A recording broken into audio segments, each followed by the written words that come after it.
विधान परिषद सभापती राम शिंदे यांनी घेतले गजानन महाराज यांचे दर्शन।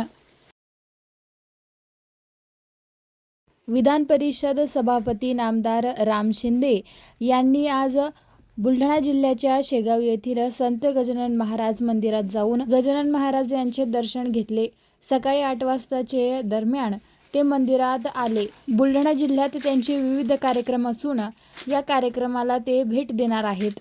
संतनगरी शेगावमध्ये आज पदार्पण झाल्यानंतर गजानन महाराजांचं दर्शन घेतल्याशिवाय कोणी भक्त घेऊन जाऊ शकत नाही आणि निश्चित स्वरूपामध्ये मी सुद्धा मनोभावे नतमस्तक होऊन त्यांच्या चरणी आशीर्वाद घेतलेले आहेत आणि आता पुढच्या कार्यक्रमासाठी रवाना होत आहे।